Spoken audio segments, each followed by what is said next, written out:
Chers collègues, cher président de la commission pour cet audit, merci.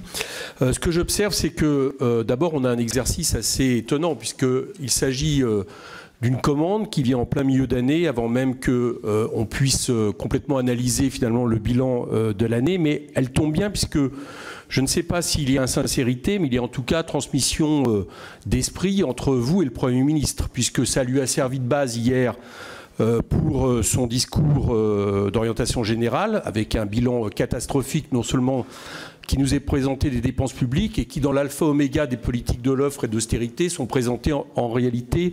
comme le seul critère pour juger de la solidité économique d'un pays. Et je remarque également que dans les prescriptions que vous faites à la fin de votre document, on retrouve là aussi quasiment l'entièreté des propositions qui ont été faites par Édouard Philippe hier. Bon.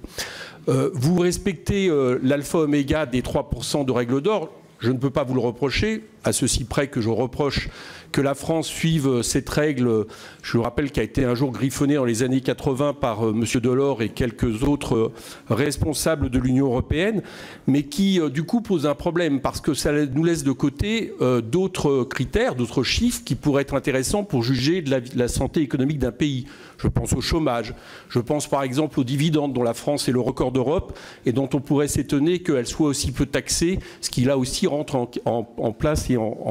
qui joue un rôle dans les recettes de l'État.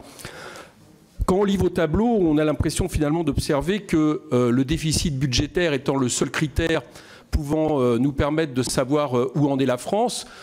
seule l'Espagne finalement ferait moins bien. Je pense que les Grecs seraient ravis d'apprendre que leur santé économique ou les Portugais est finalement préférable à celle de notre pays. Et de même, je tiens à rappeler et observer que les dépenses publiques qui nous sont présentées toujours de manière alarmiste sont aussi des recettes en matière de PIB,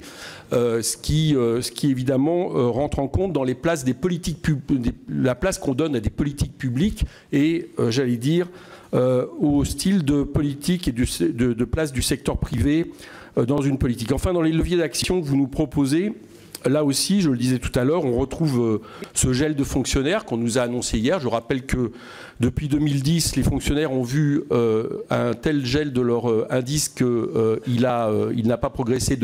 il a finalement régressé de 7 points par rapport à ce qu'il aurait fallu faire par rapport au niveau de vie. Vous reprenez là les prescriptions de suppression d'un fonctionnaire partant à la retraite sur 2, ce qui en matière de politique au moment du déclenchement de tous les attentats terroristes a largement montré son incurie en termes de personnel de sécurité. Vous proposez au niveau de la sécurité sociale qu'on ne recourt pas à l'emprunt. Moi je pourrais vous proposer qu'on arrête les exonérations qui sont faites depuis des années et qui évidemment ne font qu'aggraver les comptes de la sécurité sociale. Je ne vois trace nulle part, par exemple, de ce qui pourrait être la fin du CICE, ces 40 milliards qui ont été donnés sans contrepartie aux entreprises et qui sont à la fois, puisque c'est un crédit d'impôt, un problème en termes de recettes et en termes de dépenses, pas plus qu'au niveau fiscalité. Il n'y a rien qui pourrait attirer notre attention sur les 80 milliards d'évasion fiscale chaque année, qui là aussi seraient largement profitables au pays si on voulait rééquilibrer les comptes, ou en tout cas se rapprocher des 3% dont vous parlez. Donc tout ça pour dire une chose, c'est que c'est un audit, il parle d'insincérité. J'entendais tout à l'heure le mot objectif, mais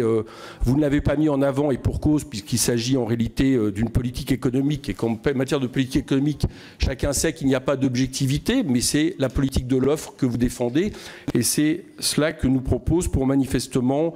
j'allais dire, induire la politique qui va être suivie par ce gouvernement dans les mois et les années qui vont suivre et contre lequel nous nous opposerons. Merci.